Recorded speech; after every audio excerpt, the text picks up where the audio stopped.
এই কিতাবটা কার কিতাব? আসতে বলবেন না, কার কিতাব? নাজিল করেছেন কে? কেন বলেন, কেন নাজিল করেছেন? আমরা এক একজন এক একটা উত্তর দেব, কিন্তু কোরআনকে প্রশ্ন করলে মনে হয় জবাব পাওয়া যাবে না। জবাব আছে না নাই? আমি আপনি সবাই মিলে প্রশ্ন করি, কোরআন তুমি বলো তো, তুমি কেন নাজিল হয়েছো? কেন পৃথিবীতে এসেছো? কি তোমার উদ্দেশ্য? কি তোমার মূল কারণ পৃথিবীতে নাজিল হওয়ার? কেন আসলে, কি জন্য আসলে? সুন্দর করে কোরআন জবাব দিচ্ছে, রাসূলকে জানিয়ে দেওয়া হচ্ছে। আলিফ লাম রা কিতাবুন আনজালনাহু ইলাইকা লিতুখরিজান নাস মিনাল যুলুমাতি ইলান নূর। জোরে বলি আল্লাহু আকবার। হে রাসূল, আমি আপনাকে যে কিতাব দিয়েছি, যে কোরআনটা আপনাকে আমি উপহার দিয়েছি নাজিল করেছে আপনার উপরে, এই কোরআন নাজিলের উদ্দেশ্য হলো আপনি যেন দিশেহারা মানুষগুলোকে, বঞ্চিত মানুষগুলোকে, অন্ধকারে নিমজ্জিত জাতিকে, জাহান্নামে যাওয়ার উপযুক্ত হয়ে গেছে এমন কিছু বান্দাগুলোকে যেন আপনি কোরআনের আলোতে আলোকিত করে তাদেরকে যেন জান্নাতের রাস্তায় তুলে দিতে পারে। তাহলে কোরআন এসেছে আমাদেরকে জাহান্নামী বানানোর জন্য না জান্নাতি বানানোর জন্য? জুলুমাত দেখার জন্য না আলো দেখার জন্য? জুলুমাত মানে হলো অন্ধকার, আর নূর মানে কি? আলো। এখানে জুলুমাত শব্দটা এসেছে। অন্ধকার, অনেক অন্ধকার থাকতে পারে, কিন্তু নূর বলতে, আলো বলতে একটাই আলো। সে আলোটা হলো একমাত্র কোন আলো? বলো, কিসের আলো? বলুন, আসতে বলুন না, কিসের আলো? এই আলো ছাড়া এই পৃথিবীতে যারাই আলো ছড়াতে চায়, ওগুলো মূলত আলো নয়, ওগুলো হলো ধোঁকাবাজি। ওগুলো কি সব? কাসারাবিন বাকিয়াতি ইয়াহসাবুহু আয-যামআন। বিশ্ব রোডে যারা চলাফেরা করেন, পাকা রাস্তায়, দূর থেকে মনে হয় ওখানে যেন পানি আছে, চকচক করে, করে না? কিন্তু আপনি যখন কাছাকাছি চলে যাবেন, সেই সময় লাম ইয়াজিদহু শাইআন, আসলে পানি না, এটা একটা মায়া মরীচিকা দেখা যায়। কিন্তু কাছাকাছি গেলে পরে দেখা যায় যে সেখানে আর কোনো পানি নেই। যারা আমাদেরকে আলোর পথ দেখাতে চান, কোরআন ছাড়া, ইসলাম ছাড়া, যারা আমাদেরকে বলেন যে এটাই আলো, এটাই মুক্তি, এটাই তোমার জন্য সফলতা, সম্পূর্ণ প্রতারণা ছাড়া কিছুই নয়। ঠিক কিনা? আলো একমাত্র কি বলেন? বলেন, একমাত্র আলো হলো কোরআন। এছাড়া পৃথিবীতে আর আলোর কোনো পথ, জান্নাতের কোনো পথ নয়। আমার নবীজি জীবনের শ্রেষ্ঠ ভাষণ দিয়েছেন। সেই ভাষণটা হলো ইখতাবু হাজ্জাতুল ফিদা। বিদায় হজের ভাষণে যতগুলো কথা বলেছেন, সেই কথাগুলো বলতে নিয়ে তার সময় লেগেছিল মাত্র 25 থেকে 30 মিনিট। কিন্তু 30 মিনিট কথা তিনি যে বলেছিলেন, পৃথিবীর সকল প্রয়োজনীয় কথা তার 30 মিনিটে শেষ হয়ে গেছে। জোরে বলি সুবহানাল্লাহ। আর আমরা 2 ঘন্টা কথা বললে বলে, হুজুর কি বললেন কিছুই বুঝলাম না। আমলের জন্য বেশি কথা লাগে না, আমলের জন্য বেশি কথা শোনার কোনো প্রয়োজন হয় না। আমল যদি করতে চাই, অল্প কথাই বোঝা যায়, অল্প কথাই অনেক কিছু জানা যায়। আমার ভাইরা, আমার নবীজি সেই বিদায় হজের ভাষণে একটা গুরুত্বপূর্ণ একটা লাইন বলেছেন, লাকাদ তারাকতু ফীকুম আমরাইন লা তাদিল্লু মা তামাসসাকতুম বিহিমা। তোমাদের কাছে রেখে গেল আমি 2টি মহা উপহার, কোরআনের পুত মঙ্গলবাণী, মর্ম উপদেশ যার। কোরআন রেখে গেলাম, আমার সুন্নাহ রেখে গেলাম। কোরআন এবং সুন্নাহকে তোমরা আঁকড়ে ধরবে, পৃথিবীর কোনো শক্তি নাই তোমাকে পরাজিত করতে পারে। কেউ পারবে না তোমাকে পরাজিত করতে। শর্ত হলো কোরআন এবং হাদিসকে, কোরআন এবং সুন্নাহকে তুমি শক্ত করে আঁকড়ে ধরো। এটা কার কথা? রাসূল তো বলেছেন, এরপরও এই হুকুমটা স্পেশালি আবার কে দিয়েছেন? আল্লাহ দিয়েছেন।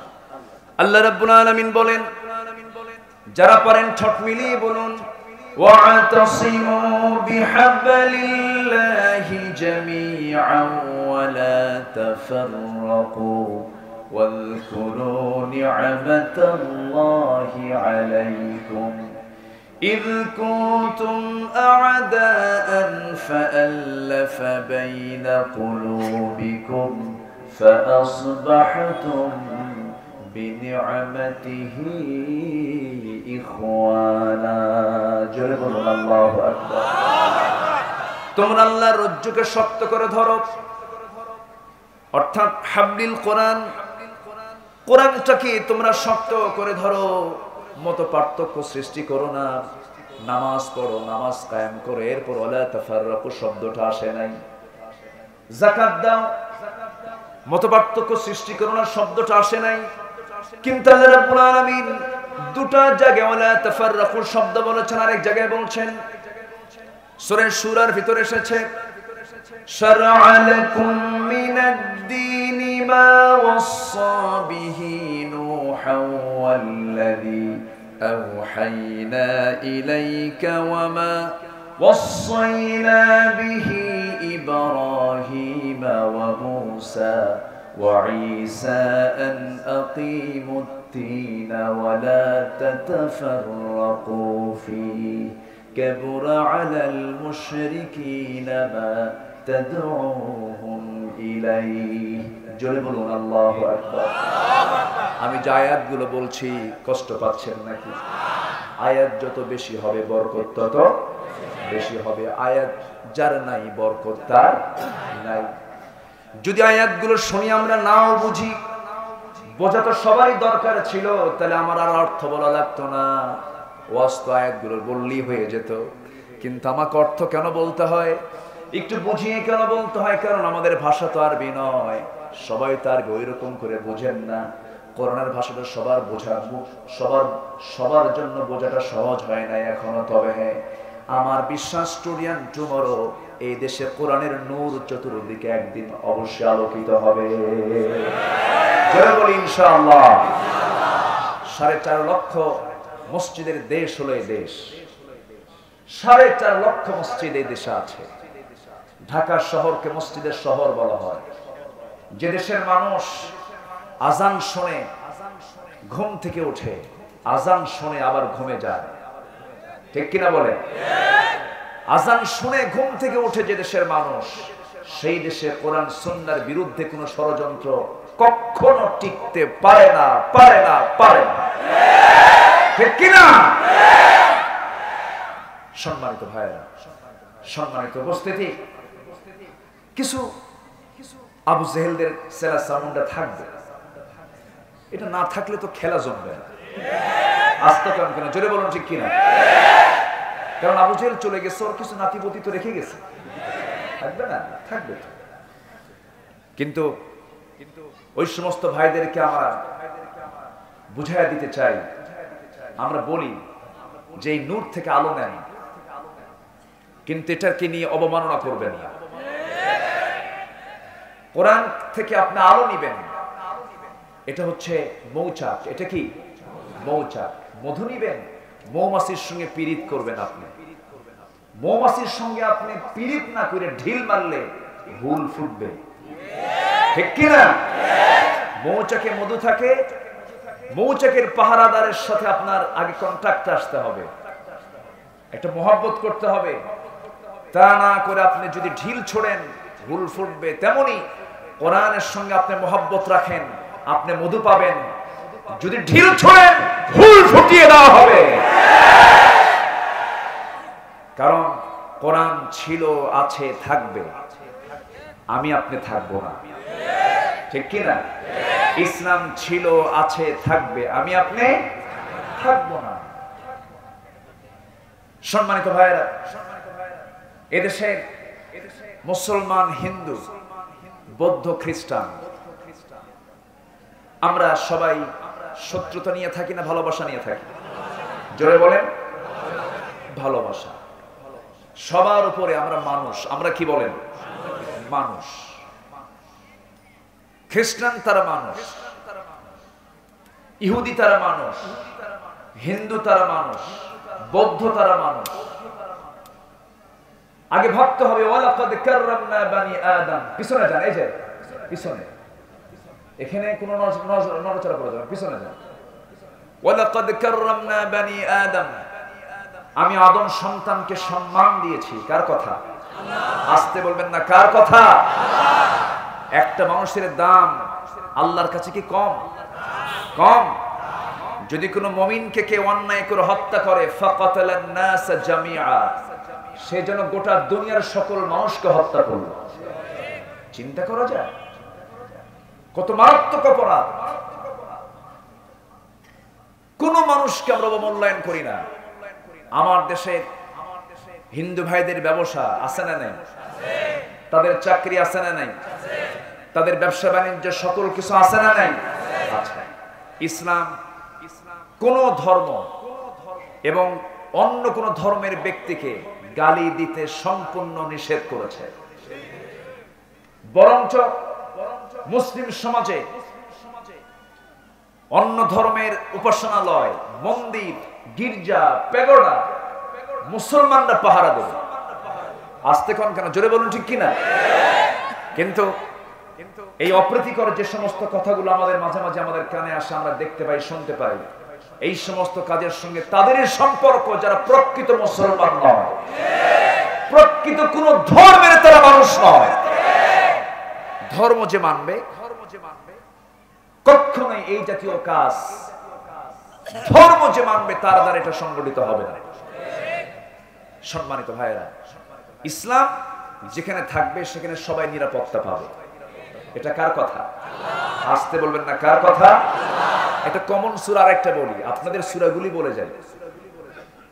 কিছু সূরা আছে সবাই তো আমরা মুখস্থ পারি না, যেটা সহজ সূরা, এটা পড়তেও মজা পাবেন, শুনতেও মজা পাবেন। যারা পারেন ঠোঁট মিলিয়ে বলেন, লিইলাফি কুরাইশিন ইলাফিহিম রিহলাতাশ শিতাই ওয়াস-সাইফ ফালইয়াবুদু রাব্ব হাযাল বাইত আল্লাযী আত'আমাহুম মিন জু'ইন ওয়া আমানাহুম মিন খাউফ। সূরার নাম কি? বলেন, সূরার নাম কি? কুরাইশ। আমার নবী কোন বংশের? আমার নবীর জন্ম কোন মাসে? এটা কিন্তু মাথায় রাখতে হবে একটু। বংশ বলে দিলাম, দাদার নাম, দাদার বাড়ি বলে দিলাম, নানার বাড়ি বলে দিলাম। একটু একটু করে নবীর জীবন নিয়ে কিছু কথা শোনার দরকার আমাদের আছে না নাই? কত জন্মবার্ষিকী পালন হয়, কত মৃত্যু বার্ষিকী পালন হয়, কত ঢোল তবলা নিয়ে কত কি করা হয়, কিন্তু সবচেয়ে শ্রেষ্ঠ মানুষ হচ্ছেন আমার নবী মুহাম্মদ সাল্লাল্লাহু। তার জীবন চর্চার দরকার আছে না নাই? তার জীবনে আমাদের জন্য কি আছে? লাকাদ কানা লাকুম ফি রাসূলিল্লাহি উসওয়াতুন হাসানাহ লিমান কানা ইয়ারজুল্লাহা ওয়াল ইয়াওমাল আখির ওয়া যাকারাল্লাহা কাসীরা। জোরে বলুন আল্লাহু আকবার। তোমাদের জন্য উত্তম আদর্শের বাস্তব নমুনা অন্য কেউ নয়, তিনি হচ্ছেন মুহাম্মদুর রাসূলুল্লাহ সাল্লাল্লাহু আলাইহি ওয়াসাল্লাম। আমার নবী কুরাইশ বংশের মানুষ। সেই সূরা কুরাইশের মধ্যে আল্লাহ রাব্বুল আলামিন বলছেন, বান্দা তুমি কি ভীতি থেকে মুক্ত হতে চাও নাকি? নিরাপত্তা চাও নাকি? ক্ষুধা মুক্ত হতে চাও নাকি? ক্ষুধা মুক্ত, দারিদ্র মুক্ত, সন্ত্রাস মুক্ত জীবন যদি তুমি গড়তে চাও, নিরাপত্তা যদি পেতে চাও, তোমার জন্য একটাই কাজ, এই পৃথিবীতে কারো গোলামি করবে না, গোলামি করবে একমাত্র কার? আসতে বলবেন, একমাত্র কার গোলামি? আল্লাহর গোলামি। আল্লাহর গোলামি ছাড়া কেন কারো গোলামি করা যাবে না। কারো ভালোবাসা আগে আমরা অর্জন করতে চাই না। আমরা জীবনে সবার আগে এক নাম্বার ভালোবাসা অর্জন করতে চাই কার? আসতে বলবেন না, কার? আমরা সবচেয়ে এক নাম্বার ভালোবাসবো কাকে? আসতে বলবেন না কাকে? আল্লাহকে ভালোবাসা আমার জন্য সবার আগে জরুরি। কারণ আমার বউ থাকবে না, আমার ছেলে থাকবে না, আমার মেয়ে থাকবে না, কেউ থাকবে না আমার আপনার জীবনে। আমি যখন মার পেটে এসেছিলাম, মার পেটে আসার আগে রুহের জগতে ছিলাম, সেই সময় আমার সঙ্গে কে ছিলেন? আসতে বলবেন না কে ছিলেন? যখন সেই রুহের জগৎ থেকে আলামে আরওয়াহ থেকে আলামে বুতুনে যখন আসলাম, মার পেটের জগতে যখন ছিলাম, মার পেটে আমাকে দেখেছেন কে? আমার সাথে কে ছিলেন? সে জায়গায় খাওয়াইছেন কে? সেখানে আমার সমস্ত কিছু ম্যানেজমেন্ট করেছেন কে? আমার চোখটা বানায় দিয়েছেন কে? সুন্দর করে তিনি আমাকে সাজিয়ে গুছিয়ে মার পেটের মধ্যে সুন্দর করে 9টা মাস প্যাকেট করলেন। 9টা মাস সুন্দর করে আমাকে আপনাকে সাজায় সুন্দর করে প্রস্তুত করে এই দুনিয়াতে আসার উপযোগী করে দিলেন। এই যে মোবাইলে 1 GB 2 GB 3 GB 50 GB 160 GB পর্যন্ত মেমোরি পাওয়া যায়, আমার আল্লাহ প্রত্যেক শিশু দুনিয়াতে আসার সঙ্গে সঙ্গে 10 লক্ষ গিগাবাইট মেমোরি জিবি মাথার মধ্যে ঢুকায় দিয়েছে। একটু আস্তে কর সুবহানাল্লাহ। গোটা পৃথিবীর সকল ডাটা যদি মাথায় নেয়, সকল তথ্য নেওয়ার পরেও মাথার কিছু মেমোরি ফাঁকা থেকে যাবে। একটু আস্তে বলি সুবহানাল্লাহ, জোরে বলি সুবহানাল্লাহ। ইউটিউবার ক্যামেরাম্যানরা একটু আসছেন, মনে হচ্ছে আপনাদের সঙ্গে তাদের যে কি মারামারি, যদি আমি উস্কায় দিতাম একটা ক্যামেরাও থাকতো না এই জায়গায়। কিন্তু তারা তো এসেছেন শুধু মানে এমনি আসেন নাই, তাদের একটা লক্ষ্য আছে। লক্ষ্যটা হলো এই আলোচনাগুলো তারা অনলাইনে প্রযুক্তির কল্যাণে আপনারা শুনছেন। ধরুন এখানে নয় নারী পুরুষ মিলে হাজার হাজার মানুষ আপনারা আসছেন, ভালো কথা। কিন্তু এই ক্যামেরার মধ্য দিয়ে অনলাইনের মধ্য দিয়ে যাবে হাজার হাজার লাখে লাখে, এমনকি কোটি পার হয়ে যাবে। এই আলোচনাগুলো ছড়িয়ে পড়বে গোটা পৃথিবীর বিভিন্ন প্রান্তর থেকে প্রান্তরে। তাহলে এদেরকে ধমক দেওয়া দরকার না উৎসাহ দেওয়া দরকার? একটু একটু ধৈর্য ধরি আমরা। আচ্ছা সম্মানিত ভাইরা, একটু বসুক তারা। তবে হ্যাঁ, ক্যামেরাম্যান যারা আছেন তারা দয়া করে দাঁড়ানোর সময় একটু সাবধানে দাঁড়ান, পিছন থেকে লাথিও আসতে পারে। একটু সাবধানে, কারণ বেকায়দা আছে, আবেগে অনেক কিছু হয়ে যায় অনেক সময়। আমি কি আলোচনা চালিয়ে যাব? কোনো সমস্যা আছে কারো? কোন সূরা বলেন তো, কোন সূরা থেকে কথা বলতে শুরু করেছি? সূরাতুল কাউসার। কাউসার কাকে দেওয়া হয়েছে? বলেন কাকে দেওয়া হয়েছে? কাউসার সামনে আছে না নাই? সেই কাউসারের পানি কি আমরা নেব না? আস্তে কোন করে নেব না? রাসূলকে গালি দিয়া, রাসূলকে গালি দিয়া, রাসূলকে গালি দেওয়ার মতো কিছু লোক আমার দেশে আছে না নাই? আস্তে বলবেন না আছে না নাই? 5 জনের দোয়া আল্লাহর দরবারে কবুল হয় না। কয় জনের দোয়া? একটু শুনে নেন, কয় জনের? সারা জীবন দোয়া করলে ওদের দোয়া কবুল হবে না। আমি কি একজনের নামও বলেছি?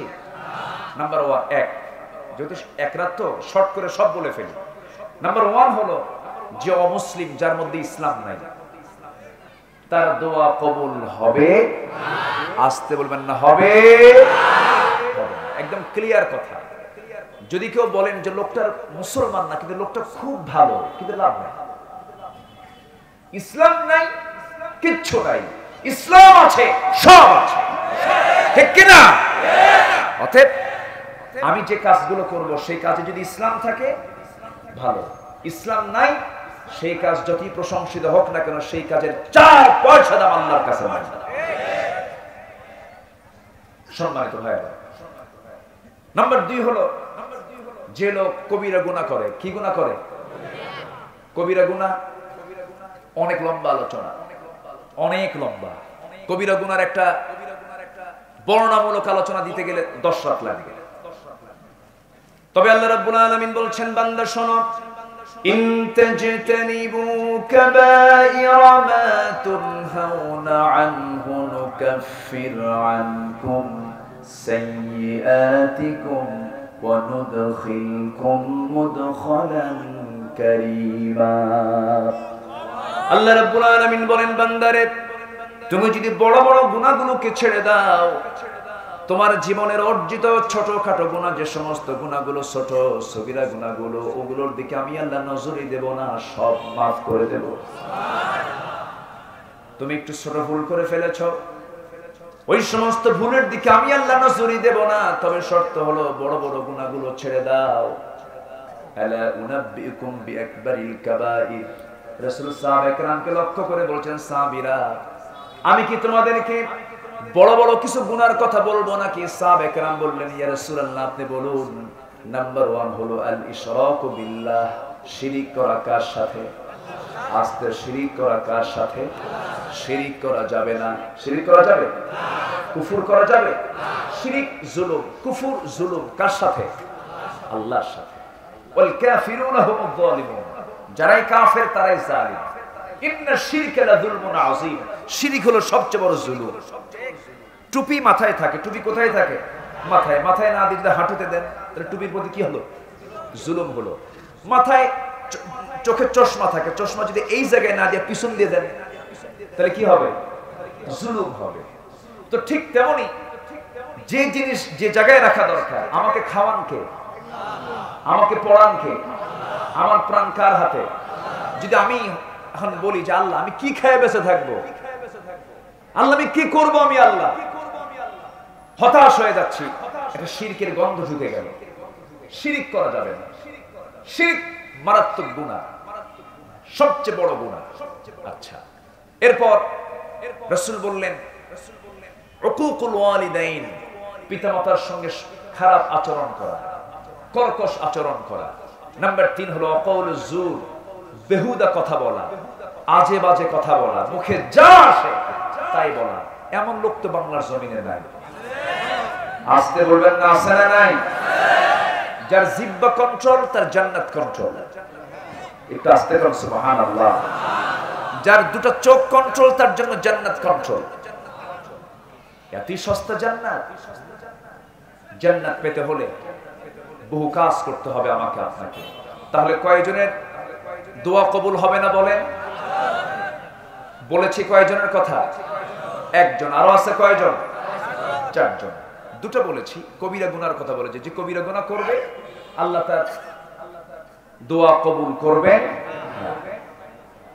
নাম্বার 3 হলো যে ব্যক্তি মুশরিক তার দোয়া কবুল হবে না। নাম্বার 4 হলো পিতামাতার সঙ্গে যারা অবাধ্য আচরণ করবে তাদের দোয়া কবুল হবে না। নাম্বার 5 হলো যে বান্দা আমার নবীকে নিয়ে বাজে কথা বলবে, আমার নবীর সম্পর্কে তার বাজে চিন্তা যার যার থাকবে, এবং রাসূলকে নিয়ে যারা কটূক্তি করবে তাদের কোনো দোয়া আল্লাহর দরবারে মঞ্জুর হবে না। আর এই সমস্ত কটূক্তি শোনার পরেও যারা চুপ করে বসে থাকবে তাদেরও দোয়া কবুল হবে না, কারণ তারা হলো টাটকা মুনাফিক। চুপ করে বসে থাকা লোক আছে না? অন্যায় দেখে যা হয় হোক বাবা, কিয়ামত হয়ে যাক, আমি ওর মধ্যে নাই। এরকম লোক মনে হয় বাংলাদেশে খুঁজে পাওয়া যাবে না। আছে না নাই? এটি ইমানদারের লক্ষণ নয়। এটি ইমানদারের লক্ষণ নয়। হযরত ওমর ফারুকের সামনে এক মুনাফিক এসে বলেছিল, ওমর আমি তোমার কাছে এসেছি সানি বিচার করার জন্য, তুমি সানি রায় দিয়ে দাও, দ্বিতীয় রায় দাও। কেন? প্রথম রায় কে দিয়েছে? রাসূল। পছন্দ হয় নাই কিনা? ইহুদির পক্ষে রায় দিয়েছে, আমার বিপক্ষে রায় দিয়েছে, থাম তোর সানি বিচার করে দিচ্ছি, দ্বিতীয় বিচার করতেছি। ভিতরে গেলেন, হাতে তরবারি নিলেন। নবীর বিচার যার পছন্দ হয় না, এই কথা বলেই বাইরে সেই তরবারি হাঁকা দিলেন তার গর্দান বরাবর। আল্লাহু আকবার বলবেন না? নবীর বিরুদ্ধে কথা, আল্লাহর বিরুদ্ধে কথা, আমার বাপও যদি বলে আমি তাকে ছাড় দিতে পারি না। আমার আল্লাহ হচ্ছেন রব্বুল আলামিন। আমার আল্লাহ কি? আলহামদুলিল্লাহি রাব্বিল আলামিন। আর আমার নবী কি? ওমা আরসালনাকা ইল্লা রাহমাতাল লিল আলামিন। সাবধান, নবীর দামটা কত। আমার নবী যেদিন জন্ম নিলেন, জন্মের 2 দিন পর পৃথিবীতে সন্তান আসার পরে সবচেয়ে বেশি খুশি হয় হলো সন্তানের বাবা, তাই না? বাবা খুশি হয়, এবং স্ত্রী যিনি মা, কি হয়েছে? মা তো খুশি হবে, মার পেটে আছে সে তো খুশি হবে। উনি তো নিজেই মা, তার পেটে তিনি ধারণ করেছেন। ঠিক আছে, তো মা সন্তান পেটে ধারণ করেছেন, সন্তান পৃথিবীতে আসলো, সন্তানটা নিয়ে তার লক্ষ্য হচ্ছে কার কোলে তুলে দেওয়া? স্বামীর কোলে। কার কোলে? স্বামীর কোলে। কিন্তু স্বামী তো নাই। মা আমেনার তো স্বামী ছিল না। জন্মের 6 মাস আগে স্বামী আব্দুল্লাহ দুনিয়াতে নাই, চলে গেছে। বলেন মা আমেনার মনটা কি ভালো থাকার কথা? ভালো নাই। তার মনটা আরো মানে পোড়াচ্ছে, বারবার কাঁদতেছেন তিনি, চোখের পানি তিনি আটকাতে পারছেন না। এই রবিউল আউয়াল মাসে আমার নবীজি জন্ম নিলেন। সেই কাবার ধারে আমার নবীজির জন্ম। কাবার সবচেয়ে নিকটতম বাসিন্দা আমার নবীজি। যারা হজে গেছেন, যারা কাবার দরজা দেখেছেন, কাবার দরজার ঠিক সামনের দিকে আমার নবীর ঘর, আমার নবীর বাড়ি ছিল। আমার নবীর জন্ম ছিল দোতলায়। কুরাইশ বংশের মানুষ আমার নবীকে আল্লাহ পাক কাউসার উপহার দিয়েছেন। সূরা কাউসারটা দেওয়া হয়েছে রাসূলকে। আমার নবীজি যখন জন্মগ্রহণ করলেন, জন্মগ্রহণ করার সঙ্গে সঙ্গে মামেনার মুখে কোনো হাসি নাই, বারবার কাঁদতেছেন। কেন কাঁদতেছেন? কি জন্য কাঁদতেছেন? এক কথায়, বাচ্চাটা কোলে নিয়ে যার হাতে তুলে দেব সেই স্বামী তো আমার দুনিয়াতে নাই রে। মামেনার স্বামীর জন্য কাঁদেন, সন্তানটাকে কোলে নিয়ে বারবার অঝরে ঝরায় কাঁদতেছেন। 2টা দিন পার হয়ে গেল। দ্বিতীয়তম রাত্রের দিনে আকাশে পুরো চাঁদ।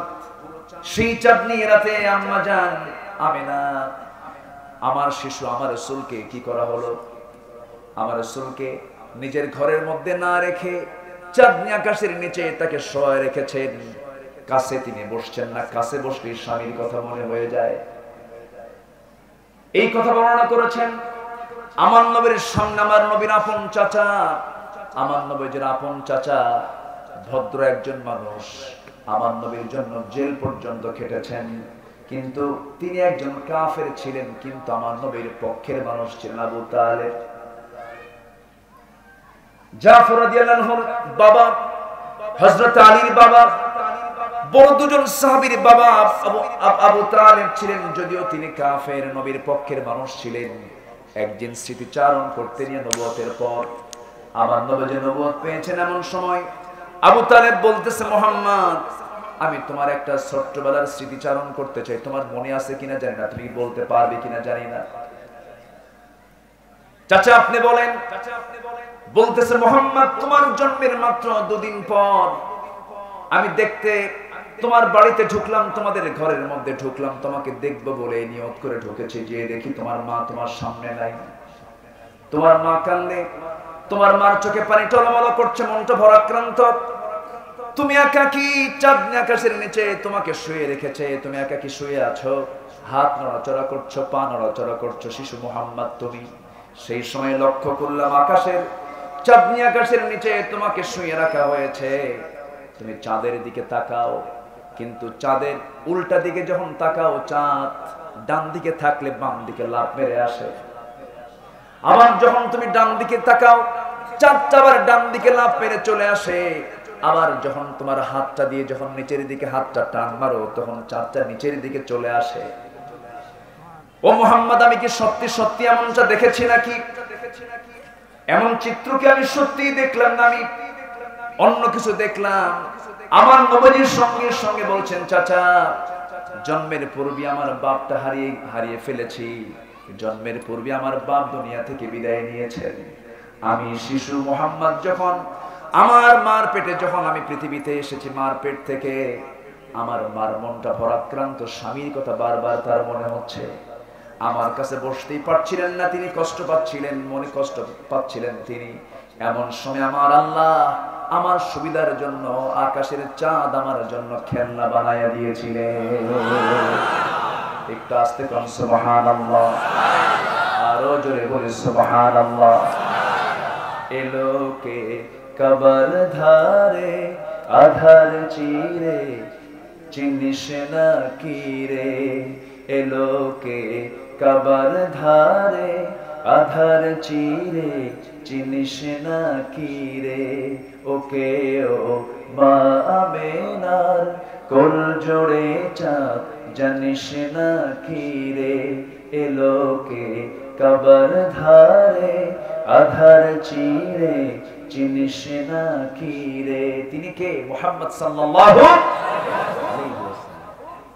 সম্মানিত ভাইরা, যে রাসূলের সম্মানটা এত, আবার সেই রাসূল যখন নবুয়ত পেলেন, আকাশের চাঁদে কি ফাটল আছে এখনো? আসতে বলেন কোন আছে? আছে, এখনো আছে। 70 দশকে নীল আর্মস্ট্রং গিয়েছিলেন চাঁদের দেশে। চাঁদের দেশে গিয়ে দেখেন চাঁদের মাঝখানে ফাটা চিহ্ন, এবং যে আওয়াজ শুনেছেন সে আওয়াজটা মিশরের কায়রোতে এসে দেখেন যে আওয়াজটা তিনি শুনেছেন চাঁদের দেশে, সে আওয়াজ তিনি মিশরের কায়রো শহরে আজান শুনতে পাচ্ছেন। জোরে বলি আল্লাহু আকবার। যে নবীজির হাতের ইশারায় আকাশের চাঁদ দ্বিখণ্ডন হয়, যে নবীজির সম্মান ও চাল্লার পরে সেই রাসূলকে হাউজে কাউসার উপহার দিয়েছেন কে? আসতে বলবেন না কে?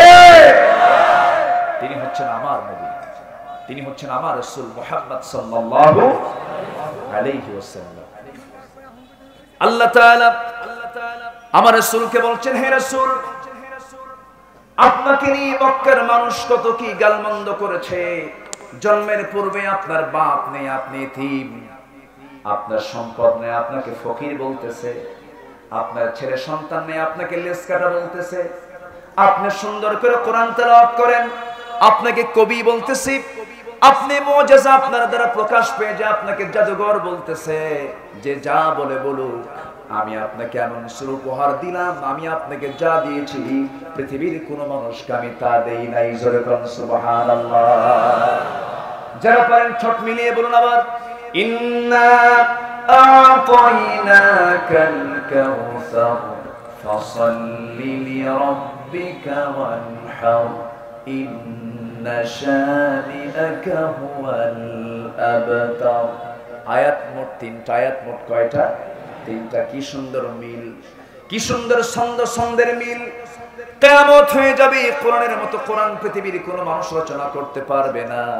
আবার সূরা ইখলাসের দিকে চলে যান, যারা পারেন সুন্দর করে বলুন, কুল হুয়াল্লাহু আহাদ আল্লাহুস সামাদ লাম ইয়ালিদ ওয়া লাম ইউলাদ ওয়া লাম ইয়াকুল লাহু কুফুয়ান আহাদ।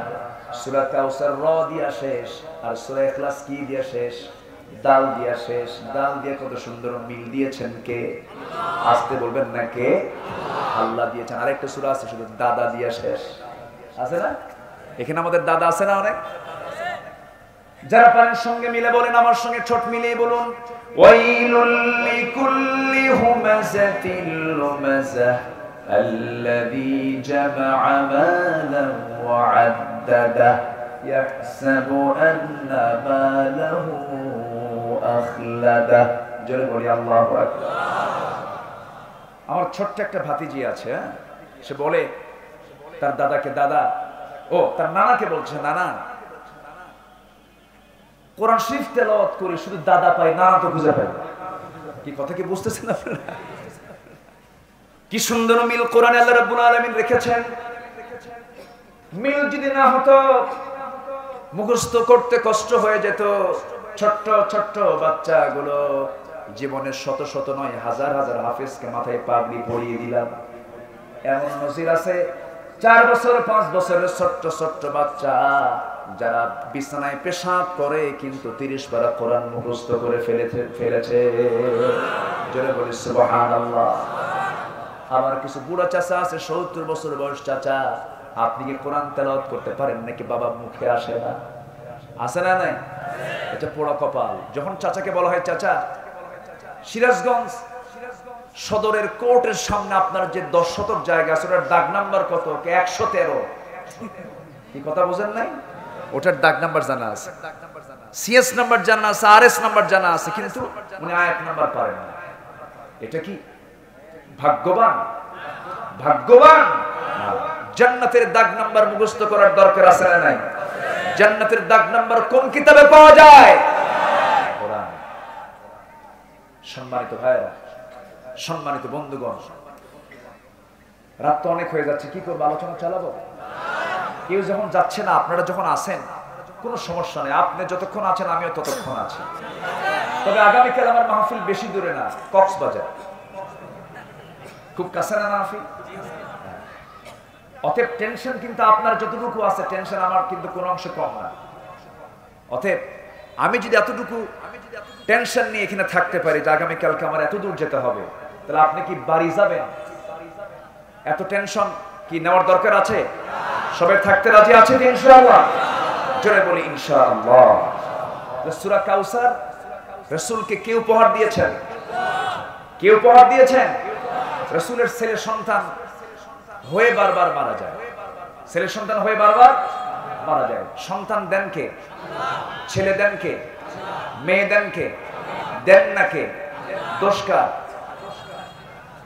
আল্লাহ। কেউ কিছু কয় না। ইয়াহাবু লিমান ইয়াশাউ ইনাসা ওয়া ইয়াহাবু লিমান ইয়াশাউ যুকুর। আল্লাহ যাকে চান ছেলে দেন, যাকে চান মেয়ে দেন, যাকে চান কিচ্ছু দেন না, আকিমা, বন্ধা করে দেন। ক্ষমতা কার? আসতে বলবেন না কার?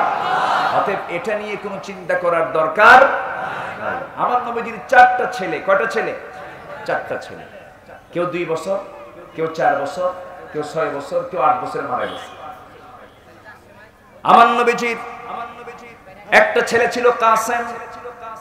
সেই কাসিম যখন কাসিম বিন আব্দুল্লাহ, কাসিম বিন মুহাম্মদ সাল্লাল্লাহু আলাইহি ওয়াসাল্লাম, আমার নবীজির এই সন্তান যখন দুনিয়া থেকে বিদায় নিলেন, বিদায় নেওয়ার সময় আমার নবীজি কোলে সন্তানটা নিলেন, নিয়ে তিনি কাঁদতেছেন। খাদিজা রাদিয়াল্লাহু আনহা বলছেন, ইয়া রাসূলুল্লাহ, আপনি কাঁদতে মানা করেছেন, আপনি কেন কাঁদেন? রাসূল বলছেন, খাদিজা, কাঁদবো না কেন? সন্তান তো আমার কান্না তো আসবেই, আমার দরদ তো আসবেই। তবে সন্তান হারানোর জন্য আমি আফসোসে কান্দি না, আমি কাঁদতেছি আর কারোর জন্য নয়। খাদিজা, তোমার জন্য কান্দি, কারণ তুমি 9টা মাস এই সন্তানকে তুমি পেটে ধারণ করেছো। তুমি কি ধৈর্যশীলা হতে পেরেছো নাকি? খাদিজা বলো। খাদিজা রাদিয়াল্লাহু আনহা বলছেন, ইয়া রাসূলুল্লাহ, এই পৃথিবীতে যত ভালোবাসা আছে সমস্ত ভালোবাসাকে আমি মাইনাস করতে পারি, কিন্তু আপনার ভালোবাসা আমি কখনো মাইনাস করতে পারি না। জোরে সুবহানাল্লাহ। আমার ভাইরা, নবীজির সন্তানগুলো হয়ে হয়ে মারা যায়।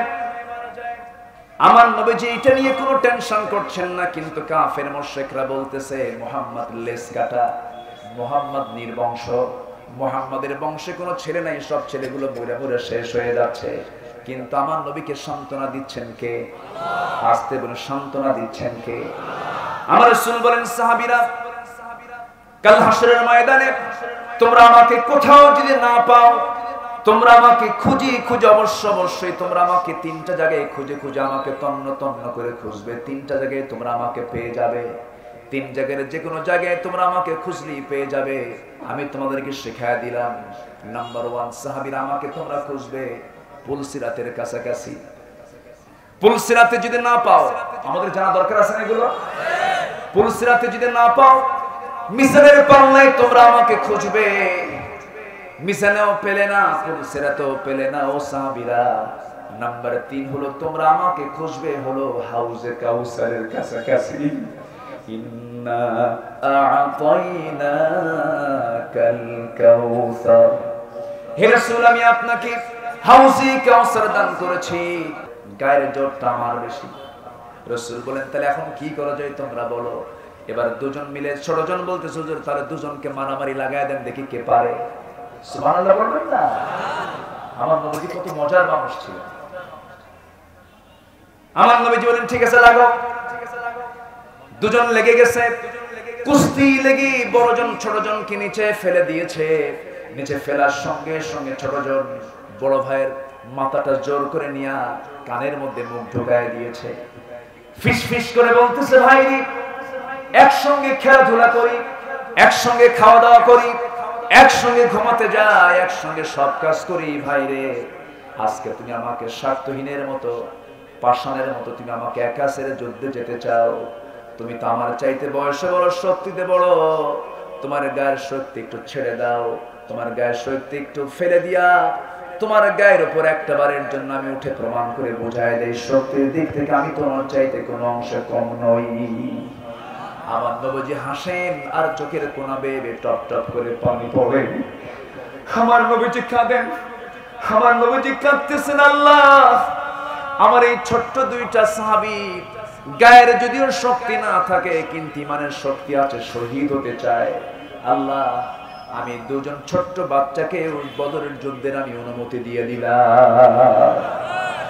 দুজনকে রাসূল অনুমতি দিয়ে দিলেন, যদিও ফিটনেস ছিল না, তরবারি ধরার মতো বাহুবল ছিল না, কিন্তু ইমানের জোরের কারণে রাসূল পারমিশন দিয়ে দিলেন। যুদ্ধের ডাক যখন চলে এলো বদর প্রান্তরে, ওই ছোট্ট দুইটা বাচ্চা প্রথম কাতারে ঠিক মিডল পয়েন্টে প্রথম কাতারে দাঁড়ায় আছে। একজন সাহাবীকে দুজন মাঝখানে রেখে দিয়ে তারা দাঁড়ায় আছে। দেখেন ছোট্ট মানুষ, শেষ কাতার না প্রথম কাতার? বলেন শেষ কাতার না প্রথম কাতার?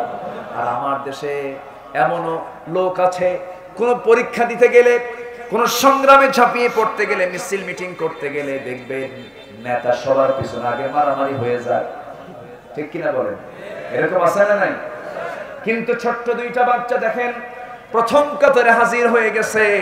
প্রথম কাতারে হাজির হয়ে বলছে, একজন সাহাবীকে ডাক দিয়ে বলছে, ও সাহাবী একটা কথা বলবো। কি কথা চাচা? সেই কথাটা হলো আমরা সবার সঙ্গে আমরা আজকে যুদ্ধ করতে আসি নাই, সবাইকে আমরা মারবো না, সবাইকে আমরা তরবারি চালাবো না, আমাদের একটা টার্গেট আছে। কি টার্গেট তোমরা বলো? আচ্ছা ও চাচা, ও সাহাবী, আমরা শুনেছি আবু জেহেল নাকি রাসূলকে খুব কষ্ট দিত, আবু জেহেল নাকি রাসূলকে হত্যার জন্য সে সিদ্ধান্ত পর্যন্ত নিয়েছিল। আবু জেহেলটা কই, আমাদের একটু দেখায় দাও। সাহাবী হতভম্ব হয়ে বলছে, মানুষ ছোট কিন্তু টার্গেটটা কত বড়। এবার বলছে, আবু জেহেল দিয়ে তোমার কি করবা? ছোট্ট দুইটা বাচ্চা বলতেছে, কারণ আমরা কারো বিরুদ্ধে লড়াই করতে আসি নাই, আমরা লড়াই করতে এসেছি আবু জেহেলের বিরুদ্ধে। আবু জেহেলকে আমরা হত্যা করব, কারণ আমার রাসূলকে সবচাইতে বেশি কষ্ট দিয়েছে যে আমাদের সবচেয়ে বড় শত্রু সে।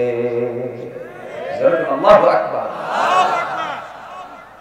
এই কথা শোনার সঙ্গে সঙ্গে সাহাবী নখটা উঁচু করে বলছেন, ওই যে ঘোড়ার পিঠে বসে আছে, চতুর্দিকে সেনাবাহিনী তাকে পাহারা দিচ্ছে, ওটা হলো কাফেরদের কুরাইশদের লিডার। কিন্তু ও ছোট্ট দুইটা বাচ্চা যেতে খুব সাবধান, তাকে মারা কিন্তু সহজ নয়। শুধু চেনায় দিতে দেরি হলো, বাস পাখির মতো উড়ন্ত হয়ে সিংহের মতো গর্জন দিয়া ছোট্ট দুইটা বাচ্চা দৌড়ে দৌড়ে তাদের মধ্যে ঢুকে গেছে। তারা টের পায় না এটা কোন গ্রুপের মানুষ, ঢুকে গেছে, মিশে গেছে তাদের মাঝে। ঢুকে গিয়ে মিশে গিয়া আবু জেহেল যে ঘোড়ার পিঠে বসা ছিল, তার দুই পাশে দুজন ভাই পজিশন নিয়ে দাঁড়ায় গেছে, ছোট্ট তরবারি নিয়ে দাঁড়ায় গেছে। হঠাৎ করে আল্লাহু আকবার তাকবীর ধ্বনি দিয়া দুজন ভাই এক সজোরে আঘাত করেছে আবু জেহেলের দুই পায়ে। আবু জেহেল ওই যে ধরাশয়ী হয়ে জমিনে পড়ে গেল, ওই জমিন থেকে আর মাথা উঁচু করে দাঁড়াতে পারে নাই। আবু জেহেলকে খতম করার জন্য দুইটা নাবালক সন্তান আল্লাহ সিলেক্ট করেছেন। আবার ফেরাউনকে খতম করার জন্য দরিয়ার পানি সিলেক্ট করেছিলেন। আবার নমরুদকে দুনিয়া থেকে বিদায় করার জন্য সুস্থ মশা না অসুস্থ মশা, অসুস্থ ন্যাংরা মশা সিলেক্ট করেছিলেন। সেই আল্লাহ আজও আছে না নাই? আসতে বলবেন না আছে না নাই? নমরুদ ইব্রাহিম আলাইহিস সালামকে আগুনে পুড়ে মারতে চেয়েছিল, ফেরাউন মুসা আলাইহিস সালামকে পানিতে ডুবে মারতে চেয়েছিল, আবু জেহেল রাসূলকে দুনিয়া থেকে হত্যা করে নবুয়তকে বানচাল করতে চেয়েছিল, টিকতে পারে নাই। আজকেও যারা ইসলামকে নিয়ে, কোরআনকে নিয়ে গোটা পৃথিবীর ভিতরে যারা ষড়যন্ত্র করছেন, তারাও টিকতে পারবে না। টিকতে পারবে? কখনোই পারবে না তারা। আমার বন্ধুগণ, আমার দ্বীনি ভাইরা, ছোট্ট দুইটা বাচ্চা এবার কি করলো? ছোট্ট দুইটা বাচ্চা যখন আক্রমণ করে বসেছে, আবু জেহেল তো ধরাশয়ী হয়ে জমিনে পড়ে গেছে। কাফের মুশরিকরা বড়জনকে টার্গেট করে ফেলে চতুর্দিক থেকে তরবারি হাতের মধ্যে নিয়ে তাকে আক্রমণ করা শুরু করে দিয়েছে। ছোট্ট তরবারি দিয়ে মোকাবেলা করছেন মুআজ। মোকাবেলা করতে করতে এক পর্যায়ে পিছন দিক থেকে একজন কাফের এসে তার ডান হাতে মেরে দিল। তরবারিটা ঝনঝন করে পড়ে গেল ডান হাতটা চামড়ার সঙ্গে ঝুলতেছিল। ঝুলন্ত হাত নিয়ে যুদ্ধ থামালেন না, দৌড় মেরে গিয়ে আবার তরবারির কাছে চলে গেলেন। বাম হাতে তরবারি হাতে নিয়ে বাম হাতে নিয়ে আবার তিনি উঁচু হয়ে যুদ্ধ চালান শুরু করে দিলেন, তরবারি চালাতে লাগলেন। যুদ্ধ চালাতে গিয়া, তরবারি চালাতে গিয়া ডান হাতটা এসে বাম হাতে ধাক্কা খায়। তরবারি চালাতে কষ্ট হচ্ছে মনে করে তার ডান ঝুলন্ত হাতটা, ডান হাতটা তার বাম পায়ের নিচে রেখে এমন জোরে টান মারলেন হাতটা ছিটকে পড়ে গেল। বাম হাতে যুদ্ধ করতে লাগলেন, বাম হাতে এক পর্যায়ে কেটে ফেলে দিল। দুই হাত কাটা তরবারি ঝনঝন করে পড়ে গেল। সামনে ইতিমের মতো দাঁড়ায় আছে রে। এমন সময় কাফেররা তার গর্দান বরাবর আঘাত করলো, মস্তকটা ছিটকে পড়ে গেল। আর দুনিয়াবাসীকে জানান দিয়ে দিল, এই ছোট্ট বাচ্চা যুদ্ধের ময়দানে শাহাদত বরণ করে বুঝায় দিল, দুনিয়ার মুসলমান, আল্লাহর পথে এরকম করে কুরবানি হতে হয়। জোরে কোন সুবহানাল্লাহ। ফাসাল্লি লিরাব্বিকা ওয়ানহার, নামাজ পড়ো, কুরবানি করো। কার কথা? আসতে বলবেন না, কার কথা? আমার ভাইয়েরা, আমার বন্ধুগণ, অনেকগুলো কথা আছে, একটু আমাকে সময় দিবেন। একটু সময় দিলে পরে আমি কথাগুলো বলতে পারবো। কবর আযাব হবে না কয় শ্রেণী? আসতে বলবেন না, কয় শ্রেণী? এর মধ্যে এক নম্বরের শ্রেণী আমি বলেছি, ইসলামী রাষ্ট্র যারা পাহারা দেয়, যারা সীমান্ত প্রহরায় থাকে, তাদের চোখ কখনো জাহান্নামে যাবে না। এরপরে নাম্বার 2 হলো যারা শহীদ, তাদের মর্যাদা সবচেয়ে কম না বেশি? জান্নাতের রাজপথ হলো শাহাদাত। জান্নাতের রাজপথ কি? শাহাদাত। আমার ভাইয়েরা, আমার বন্ধুগণ, সেই সাহাবী বদর প্রান্তরে শাহাদাত বরণ করলেন। মুআজ শাহাদাত বরণ করে দুনিয়াবাসীকে জানায় দিলেন, এমন করেই তো কোরবানি স্যাক্রিফাইস করতে হয়। দিন গ্রহণ করা মানে নিজের জীবনটাকে হিংস্র জন্তুর সামনে ছেড়ে দেওয়া, হিংস্র জন্তুর সামনে নিজের জীবনকে উজাড় করে দেওয়া। যেমনটি করে আম্বিয়া কেরাম দিয়েছেন, সাহাবায়ে কেরাম দিয়েছেন। দিন গ্রহণ করতে গিয়ে সব কিছু উজাড় করে দিয়েছেন। দিন গ্রহণ করতে গিয়ে শাহাদাত বরণ করেছেন। দিন গ্রহণ করতে গিয়ে স্যাক্রিফাইস করেছেন। কি স্যাক্রিফাইস করেছেন? দুনিয়ার সমস্ত সম্পদগুলো ছেড়ে দিয়া আল্লাহর দ্বীনকে তারা ধরেছেন। একজন সাহাবীর কথা মনে হলো, সেই সাহাবীর বাড়ি হলো মক্কা এবং মদিনার ঠিক মাঝখান বরাবর একটা সম্প্রদায়ভুক্ত তিনি ছিলেন। ইসলাম তিনি কবুল করলেন। ইসলাম কবুল করার সংবাদ যখন আপন চাচার কানে চলে গেছে, বাপ নাই, বাপ জন্মের আগেই দুনিয়া থেকে বিদায় নিয়েছেন। এমন সময় ইসলাম যখন কবুল করেছেন, চাচা জানতে পেরে, চাচা বলতেছে, ভাতিজা শুনলাম তুমি নাকি ইসলাম কবুল করেছো। সঙ্গে সঙ্গে সেই ভাতিজা, সেই সাহাবী বলতেছে, চাচা আপনি আমাকে এমন করে অনুমান করে প্রশ্ন করেন কেন? আকাশে সূর্যোদয় যেমন সত্য, আমার দিন গ্রহণ করা তেমনই সত্য। বুকে কোনো ভয় আছে নাকি? আসতে বলেন না, বুকে কোনো ভয় আছে নাকি? বুকে কোনো ভয় নাই। নির্ভীক সৈনিকের মতো জবাব দিয়ে দিলেন। জবাব দেওয়ার সঙ্গে সঙ্গেই তেলে বেগুনে খেপে ওঠে। চাচা বলতেছে, ও আমার ভাতিজা, তুই কি জানিস এটার ফলাফল কি হতে পারে? এটার ফলাফল কি হতে পারে চাচা, আপনি বলেন। এবার বলতেছে, সমস্ত সম্পত্তি আমি জোর করে তোর কাছ থেকে ছিনায় নেব। এবার ওই সাহাবী বলছেন, চাচা ছিনায় নেওয়ার দরকার নাই, আমি আপনাকে এমনি সমস্ত সম্পত্তি দান করে দিলাম। একটু জোরে বলি সুবহানাল্লাহ, আর একটু জোরে বলি সুবহানাল্লাহ। এই কথা শোনার সঙ্গে সঙ্গে চাচারও খেপে গেল। এবার বলতেছে, ভাতিজা শুধু সম্পত্তি নেব না, আরো কিছু নেব। চাচা আপনি যা চাবেন তাই দেব আমি। এবার বলছে, জামাটা খুলে দে। জামাটার বোতাম তিনি খুললেন, জামা খুলে দিলেন। এবার বলছে, তোর লুঙ্গিটা পর্যন্ত খুলে দে। লুঙ্গিটা তিনি গিটায় হাত দিলেন, কেটে ফেললেন। সতর ঢাকা তো ফরজ, এরপরে জোরপূর্বক তার দেহ থেকে লুঙ্গিটাও খুলে নেওয়া হলো। সম্পূর্ণ উলঙ্গ করে তাকে ঘর থেকে বের করে দেওয়া হলো, শুধুমাত্র দিন গ্রহণ করার কারণে, ইসলাম গ্রহণ করার কারণে। ফাসাল্লি লিরাব্বিকা ওয়ানহার, নামাজ পড়ো, স্যাক্রিফাইস করো, কুরবানি দাও। আল্লাহু আকবার। আমার ভাইরা, শিয়া সাহাবী উলঙ্গ হয়ে কোন দিকে যাবেন, আগে মার কাছে চলে গেলেন। মার দরজায় নক করে বলছেন, মা আমার দিকে তাকাইও না। আমার চাচা আমার শরীর থেকে লুঙ্গিটা পর্যন্ত খুলে নিয়ে আমাকে ঘর থেকে বের করে দিয়েছে। ও মা, তুমি আমাকে ছোট্ট একটা চাদর দিয়ে দাও, যেন আমার সতরটা কোনো মতো ঢাকতে পারি। একটা চাদর দেওয়া হলো। সেই চাদরটা তিনি দিয়ে সতরটা ঢেকে, নাভি থেকে হাঁটু পর্যন্ত ঢেকে, কোনো মতো শীতকাল। বলছে, মা এই দুনিয়াতে কোনো দরবারে স্থান না হলেও আমার স্থান আমার নবীর দরবারে হবে।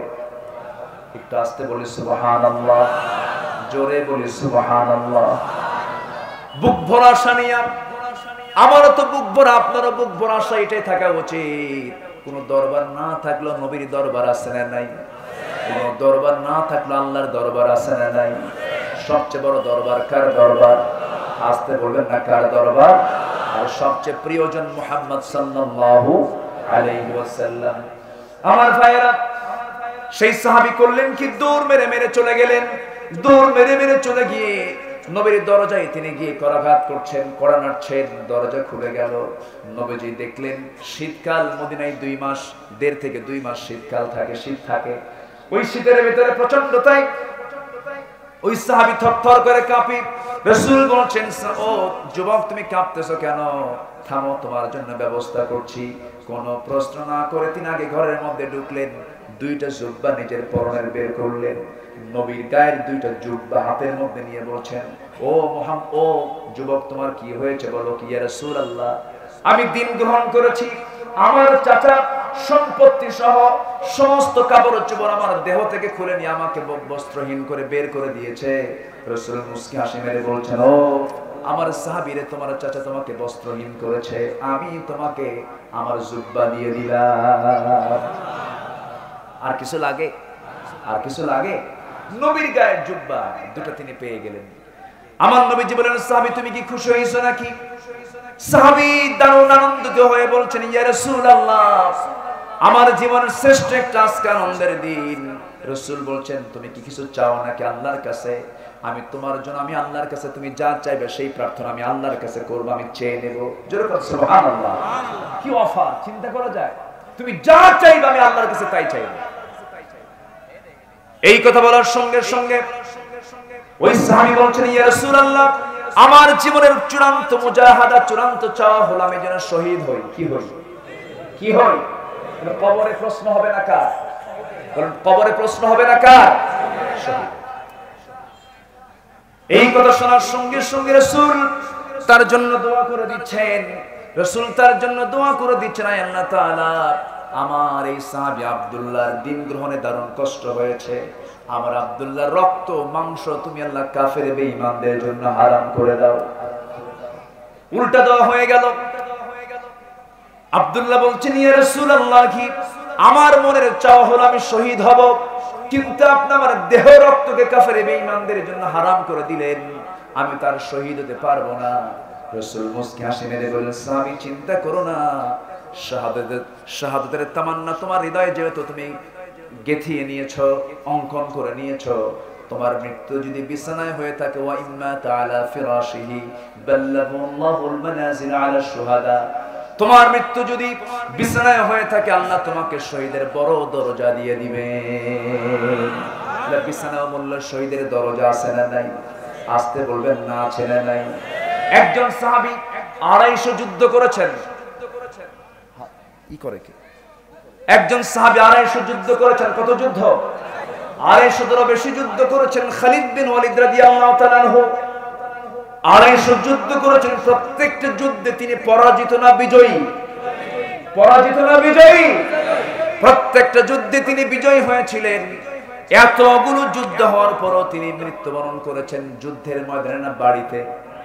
নিজের বিছানায় যখন মারা যাচ্ছেন, হযরত ওমর ফারুকের সময় তিনি যখন ইন্তেকাল করবেন, এমন সময় বলা হলো, খালিদ বিন ওয়ালিদ বলছেন, আহারে আমার পোড়া কপাল, এত যুদ্ধ করতে গেলাম, শহীদ হতে পারলাম না, আজকে বিছানায় মারা যাচ্ছি।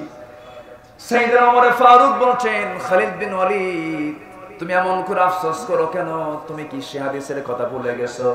তোমার মৃত্যু যদি বিছানা হয়ে থাকে, তুমি আল্লাহ পাক তোমাকে শহীদের দরজা দিয়ে দিয়েছেন। একটু জোরে বলি সুবহানাল্লাহ, আরো জোরে বলি সুবহানাল্লাহ। ওই সাহাবী ইসলাম কবুল করার পরে নতুন কোরআন পেলেন, কোরআন তেলাওয়াত করতেছিলেন। সাহাবীদের মাঝে যখন তিনি কোরআন তেলাওয়াত করতেন, আস্তে করে পড়তেন না, সব সাহাবী পড়তেন আস্তে আস্তে। এই সাহাবী পড়তেন চিল্লায়া চিল্লায়া, চিল্লায়া চিল্লায়া পড়লে পরে তো একটু ডিস্টার্ব হয়। সাহাবায়ে কেরাম সব এক জায়গায় হয়ে রাসূলের কাছে গিয়ে বলছে, ইয়া রাসূলুল্লাহ, এই যুবকটা কয়েকদিন আগে আসছে, ইসলাম কবুল করে আমাদের মাঝে এসে কোরআন তেলাওয়াতটা জোরে জোরে করে, আমাদের ডিস্টার্ব হয়। আব্দুল্লাহকে একটু বলে দিন, হে রাসূল, সে যেন আস্তে আস্তে কোরআন তেলাওয়াত করে। আমার নবীজি বলছেন, সাহাবীরা রে, আমার আব্দুল্লাহর ব্যাপারে তোমরা আমাকে দোষ ধরতে যেও না, তার দোষটা ধরতে যেও না। আমার আব্দুল্লাহর দিন গ্রহণ আর তোমাদের দিন গ্রহণের মাঝে দারুণ ফারাক রয়েছে। আব্দুল্লাহ দিন গ্রহণ করতে গিয়া বাড়ি ছেড়েছে, আমার আব্দুল্লাহ দিন গ্রহণ করতে গিয়ে সম্পত্তি ছেড়েছে, লুঙ্গি ছেড়েছে, কাপড় ছেড়ে দিয়েছে। আমার আব্দুল্লাহ যখন কোরআন তেলাওয়াত করে আবেগে আপ্লুত হয়ে জোরে জোরে পড়ে, তোমরা তাকে বাধা দিও না, কারণ আব্দুল্লাহর কোরআন তেলাওয়াত আকাশ পর্যন্ত, আরশ পর্যন্ত পৌঁছে গেছে। একটু জোরে বলি সুবহানাল্লাহ, আরো জোরে বলি সুবহানাল্লাহ। আমার ভাইরা, মদিনায় সাহাবী অবস্থান করলেন, কোন একটা যুদ্ধের ডাক চলে এলো, ওই আব্দুল্লাহ যুদ্ধে অংশগ্রহণ করলেন। যুদ্ধ হতে ফেরার পথে সে আব্দুল্লাহ হঠাৎ করে অসুস্থ হয়ে পড়লেন। আমার নবীজি বলছেন, সাহাবীরা, আমার কোন সাহাবী অসুস্থ হয়েছে বলো? বলা হলো, হুজুর আব্দুল্লাহ অসুস্থ হয়ে পড়েছে। রাসূল বলেন, সাহাবীরা রে, দেখো তো চিকিৎসা করো, সুস্থ হয় কিনা। চিকিৎসা করা হলো, কিন্তু সুস্থতা আসলো না, অবনতি হতে লাগলো। এক পর্যায়ে আব্দুল্লাহ সুলবাসাদাইন দুনিয়া থেকে বিদায় নিলেন। বিদায় নেওয়ার সঙ্গে সঙ্গে নবীর কাছে সংবাদ চলে গেল। নবীজি বলছেন, সাহাবীরা, আমার আব্দুল্লাহর কাফন দাফনের বন্দোবস্ত করো, জানাজার আয়োজন করো। জানাজার দায়িত্ব আমি কাউকে দেব না, আমি রাসূল নিজে জানাজা পড়াবো। আর আব্দুল্লাহর কবর কোথায় খনন করেছো তোমরা ঠিকঠাক করে নাও। আমার নবীজি জানাজা পড়ায়া দিলেন। জানাজা পড়ানোর পরে বলছেন, সাহাবীরা রে, আমার আব্দুল্লাহর তোমরা কবর কোথায় খনন করেছো? হুজুর, ওই যদি পাহাড়ের চিপায় আমরা কবরটা খনন করেছি। ও সাহাবীরা, আমার আব্দুল্লাহর কবরে কেউ নামবে না, আমাকে কবরের কাছে নিয়ে চলে যাও।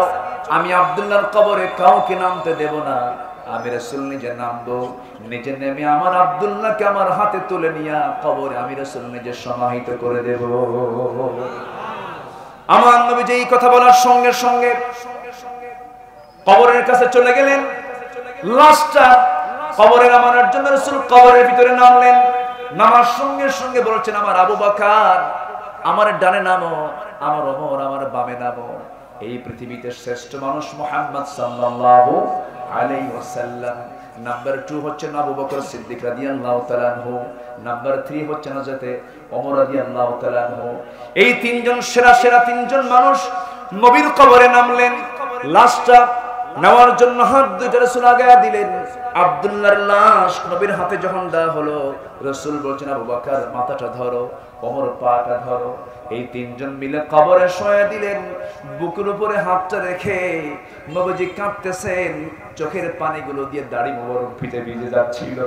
আমার নবীজি কাঁদেন আর বলেন, ও আকাশের মালিক, আব্দুল্লাহর ইতিহাস তুমি আল্লাহ ভালো করে জানো। আমার আব্দুল্লাহ আজকে কবরে সমাহিত হলো।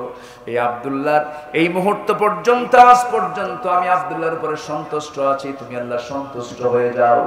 এই কথা বলার সঙ্গে সঙ্গে একজন সাহাবী পাশে থেকে দাঁড়ায় দাঁড়ায় কান্দে আর বলে, আল্লাহ। সেই সাহাবী ছোটখাটো কোনো সাহাবী নন, সাদ ইবনে আবি ওয়াক্কাস বলছেন, ও আকাশের মালিক আল্লাহ, ওই কবরের বাসিন্দার ভাগ্যটা কত ভালো।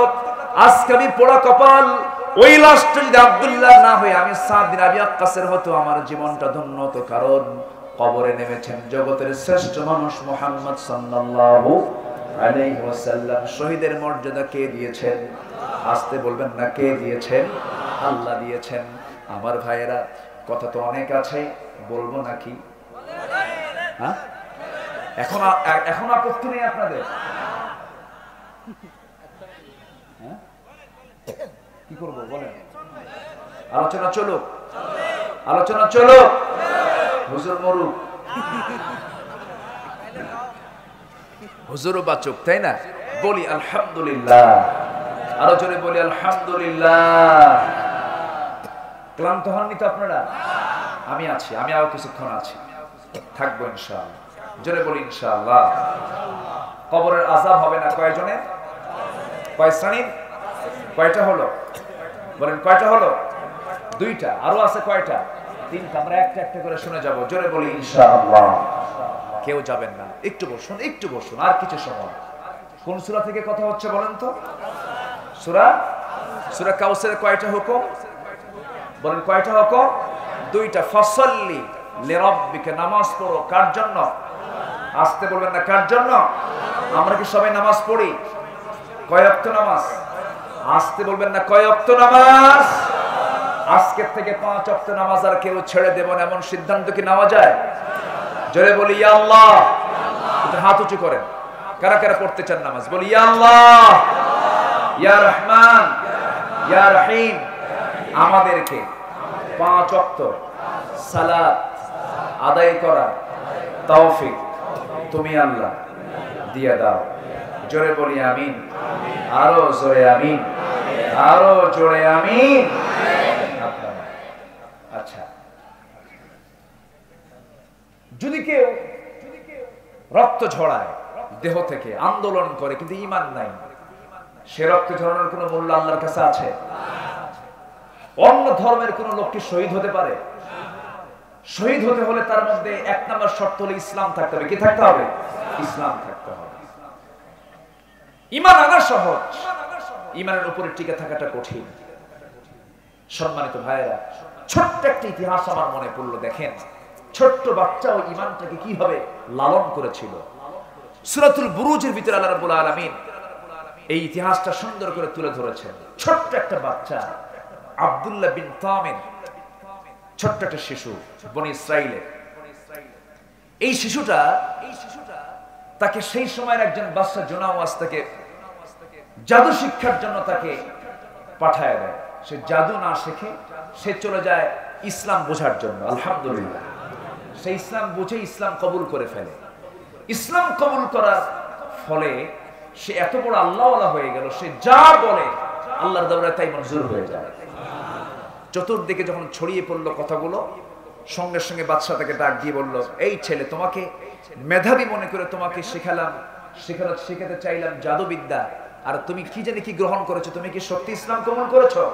হ্যাঁ, আমি সত্যি আল্লাহর দ্বীন গ্রহণ করেছি, কারণ দ্বীন হচ্ছে মহাসত্য, দ্বীনের বাইরে যা কিছু সব মহামিথ্যা, এগুলো আমি বিশ্বাস করি, জাদুটা তো আমি বিশ্বাস করি না। এই কথা শোনার সঙ্গে সঙ্গে বলা হলো, তোমার মূল অভিভাবকটাকে, তুমি কার কাছ থেকে দ্বীনটা পেয়েছো? অমুক জায়গায় একজন বড় আল্লাহওয়ালা লোক আছে, তাকে ধরে আনা হলো, তাকে শহীদ করে দেওয়া হলো। শহীদ করে দেওয়ার পর এবার ছোট্ট ছেলেকে বলা হলো, তুমি দ্বীনটা ছেড়ে দাও। সে বলল, আমি কেন দ্বীন ছাড়বো? শহীদ হয়ে যাব, কিন্তু আল্লাহর দ্বীন কখনো ছাড়তে পারবো। বয়স মাত্র 8 থেকে 9 বছর। 8 থেকে 9 বছর। এই ছোট্ট বাচ্চাটা ওয়ানহার ফাসাল্লি লিরাব্বিকা ওয়ানহার, কুরবানি কাকে বলে, নিজের জীবনকে উৎসর্গ করার জন্য প্রস্তুতি নিতে লাগলো। এক পর্যায়ে বাদশা তাকে বলে ফেললো, তোমাকে আমি হত্যা করব, তোমাকে আমি মেরে ফেলবো। এবার বলছে বাদশা, তুমি আমাকে মারতে পারবে না যদি আল্লাহ আমাকে না মারে। এটা আসতে বলেন সুবহানাল্লাহ। এই বিশ্বাস থাকার দরকার আছে না নাই? এই বিশ্বাস থাকার দরকার আছে না নাই? বাদশা খেপে গিয়ে রেগে গিয়ে করলো কি, সৈন্যবাহিনী পাঠায় দিয়ে তাকে নিয়ে চলে গেল একটা পাহাড়ের চূড়ায়। পাহাড়ের চূড়া থেকে তাকে নিক্ষেপ করা হবে। সকল সৈনিকরা তাকে নিয়ে পাহাড়ের চূড়ায় উঠলো। ঠিক প্রচন্ড একটা ভূমিকম্পের মধ্য দিয়ে সব সৈনিক মারা গেল। আর বাতাসকে আল্লাহ পাক হুকুম করলেন, সে বাতাসে উড়ে এসে বাদশার সামনে আবার হাজির হয়ে গেল। একটু আসতে বলি সুবহানাল্লাহ। বাদশা বলে, আব্দুল্লাহ, তোমাকে এই জায়গায় কে আনলো? যিনি আমাকে জন্ম দিয়েছেন, যিনি আমাকে মৃত্যু দিবেন, সে আল্লাহ আমাকে তোমার সামনে হাজির করলো। এবার খেপে গিয়ে রেগে গিয়ে আবার সৈনিক কিছু ধরে নিয়ে তাকে নিয়ে চলে গেল সমুদ্রের মাঝখানে। সমুদ্রের মাঝখানে যখন নৌযানে যখন নিয়ে যেয়ে যখন তাকে নিক্ষেপ করা হবে, প্রচন্ড ঝড় উঠলো। সেই ঝড় সাইক্লোনে, প্রচন্ড জলোচ্ছ্বাসে সমস্ত সৈনিকরা নৌকা ডুবিতে মারা গেল। আর আব্দুল্লাহ বিন তামিরকে আল্লাহ রাব্বুল আলামিন বাঁচিয়ে সমুদ্রের একটা উত্তাল ঢেউ তাকে নদীর পাড়ে, সমুদ্রের পাড়ে আল্লাহ পাক পৌঁছায় দিলেন। শিশু গিয়ে হাজির হলো আবার রাজ দরবারে। বাদশা জোনাওয়াজ বলতেছে, এবার তুমি রেহাই পেলে কেমনে? যে আল্লাহ আমাকে পাহাড় থেকে বাঁচিয়েছেন, সে আল্লাহ আমাকে সমুদ্র থেকে বাঁচালেন। এবার বাদশা হতভম্ব হয়ে বলছে, তাহলে তোমাকে আমি কেমন করে দুনিয়া থেকে বিদায় করব বলো? এবার ওই ছোট্ট বাচ্চা বলতেছে, ও রাজা, ও বাদশা, তুমি আমাকে মারতে পারবে, শর্ত হলো সমস্ত শহরের সমস্ত লোকগুলোকে এই জায়গায় হাজির করো, আমার সামনে হাজির করো। হাজির করার পরে আমাকে যখন মারতে যাবে সেই সময় বলবে বিসমিল্লাহি রব্বিল গোলাম, আল্লাহর নামে, আল্লাহর নামে, এই বাচ্চার গোলামের নামে এই বান্দাকে আমি দুনিয়া থেকে বিদায় করছি, আল্লাহর নামে তুমি যদি আমাকে জব করতে পারো আমি শহীদ হয়ে যাব, আমাকে তুমি মারতে পারবে। বাদশা বুঝতে পারে না এমনটার প্রতিফল কি হতে পারে। যখন শহরের সমস্ত লোকগুলোকে ডাক দিয়ে যখন সবার সামনে যখন বিসমিল্লাহি বলে তখন তাকে জব করতে লাগলো, শহরের সমস্ত লোকেরা বলল যে ছোট্ট বাচ্চা আল্লাহর নামে দুনিয়া থেকে বিদায় নিল, সেই বাচ্চার যে আল্লাহর প্রতি বিশ্বাস, সেই বিশ্বাস আমরা শহরের সমস্ত লোক আনলাম, আমরা সবাই বললাম লা ইলাহা ইল্লাল্লাহ, লা ইলাহা ইল্লাল্লাহ। সবাই বলেন লা ইলাহা ইল্লাল্লাহ, লা ইলাহা ইল্লাল্লাহ মুহাম্মাদুর রাসূলুল্লাহ। বাচ্চা শহীদ হয়ে গেল, বাচ্চা কোরবানি হয়ে গেল। ওই শিশু বান্দা দুনিয়া থেকে যখন বিদায় নিল, শহরের সমস্ত লোক যখন ইসলাম কবুল করেছে, কুতিলা আসহাবুল উখদুদ আন-নারি যাতিল ওয়াকুদ ইদহুম আলাইহা কুউদ ওয়া হুম আলা মা ইয়াফআলুনা বিল মুমিনিনা শুহুদ ওয়া মা নাকামু মিনহুম ইল্লা আন ইউমিনু বিল্লাহিল আজিজিল হামিদ। সেই সময় করা হলো কি শহরের বিভিন্ন জায়গায় নরকুণ্ডলী সাজানো হলো, আগুন প্রস্তুত করা হলো। আগুন প্রস্তুত করে শহরের সমস্ত ইমানদারদেরকে ওই গর্তের ভিতরে আগুনের মধ্যে নিক্ষেপ করা হতেছে। তবুও তারা বলতেছে আগুনে আমরা নিক্ষিপ্ত হব, কিন্তু আল্লাহর পথ থেকে, আল্লাহর বিশ্বাস থেকে, ঈমান থেকে আমরা একচুল পরিমাণ নড়ব না। জোরে বলেন সুবহানাল্লাহ। আমার ভাইরা, ঈমান এনেছি, আমরা ঈমানটাকে টিকে রাখবো। জোরে বলি ইনশাআল্লাহ, আর জোরে বলি ইনশাআল্লাহ। আল্লাহ তুমি কবুল করো, আল্লাহ তুমি কবুল করো। সবার বাড়িতে মা বোন আছে না নাই? মাহফিলে কি মা বোন এসেছেন? মা বোন এসেছেন? মা বোনরা কি মাহফিলে যায়? মাহফিল আসে? আসে মাহফিল আসে? মার্কেটে? মার্কেটে যায় না? যায় না? দাদি যায় না কিন্তু ভাবি, দাদি যায় না কিন্তু ভাবি যায়। ভাবি গেলে তার সঙ্গে ভাইয়ের যাওয়ার দরকার আছে না নাই? কিন্তু ভাবি একা চলে যায়। ভাবি কি করে? একা চলে যায় ঢং ঢং করে। এটা কি ইসলাম অনুমোদন করে? এটা কি ইসলাম এলাও করে? যদি কেউ বের হয়ও, মেয়েদের জন্য বোরকা দেওয়া, বোরকা পড়া, এটা আল্লাহর পক্ষ থেকে সুন্নাত, নফল ইবাদত না ফরজ ইবাদত? এই ফরজ বাধ্যতামূলক কে করেছেন? আল্লাহ করেছেন। কিন্তু সেই পর্দা, সেই বোরখা আমার দেশে কি সামাজিকভাবে স্বীকৃতি আছে? সবার জন্য কি জরুরি করা হয়েছে? এটা অপশনাল, কেউ পড়লো কেউ পড়লো না, কোনো বাধ্যবাধকতা নেই। কিন্তু সমাজে যতক্ষণ পর্যন্ত বোরকা, সমাজে যতক্ষণ পর্যন্ত পর্দাকে বাধ্যতামূলক না করা হবে, সমাজ থেকে জেনা, ব্যভিচার কখনো বন্ধ হবে না, হবে না, হবে না। ঠিক কিনা? অতএব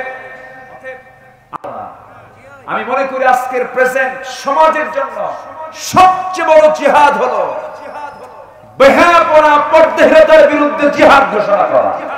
ঠিক কিনা? আর এইদিকে যুবকদের জীবনকে বাঁচানোর জন্য মাদকের বিরুদ্ধে কথা বলা। আজকে মাদক দ্রব্য যুবকদের জীবনকে শেষ করে দিচ্ছে। আর মেয়েদেরকে দিয়ে সমাজ নষ্ট করার জন্য মেয়েদেরকে উলঙ্গ করে, মুসলিম পরিবারের মেয়েদেরকে উলঙ্গ করে রাস্তায় বের করে দেওয়া হয়েছে। আমার বোনকে পাহারা দেওয়ার দায়িত্ব আমার আছে না নাই?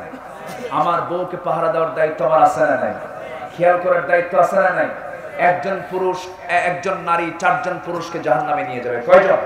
4 জন পুরুষকে জাহান্নামে নিয়ে যাবে। এর মধ্যে অন্যতম কারণ হলো পর্দাহীনতা। অতএব আমার স্ত্রী, পরিবার, পরিজন, এদের প্রতি আমরা খেয়াল করব। জোরে বলি ইনশাআল্লাহ। অনেক রাত হয়েছে, আমি এর সময়গুলোকে বাড়াতে চাই না। অনেক কষ্ট দিয়েছে, আপনাদের কষ্ট পেয়েছেন মনে হয়। কিছু লোক যাবে, কিছু লোক তো মাহফিল থেকে যাবে, অসুবিধা থাকে, অনেক দূর থেকে এসেছে। আজকের মাহফিলে এসেছেন সে উল্লাপাড়া থেকে, শহর থেকে, বেলকুচি থেকে, গাজীপুর থেকে, রংপুর থেকে যারা আসছে, এরপরে বিভিন্ন জায়গা থেকে আজকের মাহফিলে অনেকে কষ্ট করে এসেছেন। যত বড় মাহফিল হয় তত দ্রুত শেষ করতে হয়, মেহমানকে আগে ভাগে উঠায় দিতে হয়। আমাকে 9টার দিকে উঠায় দিলে আরো ভালো হতো, একটা যৌবন টাইমে কথা বলা যেত। তো যাই হোক, যতটুকু কথা বলেছি, কষ্ট পেয়েছেন নাকি আপনারা? নাকি আরো আলোচনা চালাবো? এই সিরাজগঞ্জের মানুষ এইরকম। আল্লাহ তুমি সবার অংশগ্রহণকে কবুল করো। জোরে বলি আমিন। আমি দেখতে পেয়েছি কিছু লোক গেছেন, কত পার্সেন্ট হবে এটা হয়তো বা মানে সর্বোচ্চ 3 থেকে 4% লোক গেছেন, সমস্যা নাই, আমরা তাদের জন্য দোয়া করি আল্লাহ তুমি তাদের যাওয়াকে নিরাপদ করে দাও, জোরে বলি আমি। বাকি যে কজন আছে আমরা কেউ যাব না, আমরা শেষ পর্যন্ত থাকবো। 5টা আমল যার মধ্যে থাকবে, 5টা শ্রেণীকে আল্লাহ পাক কবরের আযাব দিবেন না। 1 নম্বর শ্রেণী হলো ইসলামী রাষ্ট্রের পাহারাদার, নাম্বার 2 হলো শহীদ, নাম্বার 3 হলো যে ব্যক্তি প্রতিদিন সূরা মুলক পড়বে, কবরে কোনো প্রশ্ন করা হবে না। একটু আস্তে বলি সুবহানাল্লাহ, জোরে বলি সুবহানাল্লাহ। কোন সূরা বলেন? সূরাতুল মুলক আমরা পড়বো, জোরে বলি ইনশাআল্লাহ। তবে নামাজ না পড়লেও চলবে, হ্যাঁ এরকম কিছু আছে নাকি? আবার সূরা মুলকটা আমরা নিয়মিত পড়বো, নিয়মিত না অনিয়মিত? নিয়মিত। নাম্বার 4 হলো যে বান্দার মৃত্যু হবে জুমার দিন অথবা জুমার রাতে, অর্থাৎ জুমার দিন অথবা জুমার রাতে, অর্থাৎ বৃহস্পতিবার দিবাগত রাত্রি থেকে জুমার দিন সন্ধ্যা পর্যন্ত যার মৃত্যু হবে, আল্লাহ কবরে তাকে কোনো প্রশ্ন করবেন না, জোরে বলি সুবহানাল্লাহ। যদি মুনাফিক মরে, যদি মুনাফিক মরে, তাহলে কি ওই দিনের কোনো মূল্য আছে? ওই দিনের কোনো মূল্য আছে? যদি কোনো মুশরিক মরে, কোনো মূল্য? কম্পালসারি থাকতে হবে। 10 সাবজেক্টে আপনি 9 সাবজেক্ট ভালো করেছেন, একটা পাস করেন নাই, একটা পাস না করার কারণে 9 সাবজেক্টের কোনো মূল্য আছে?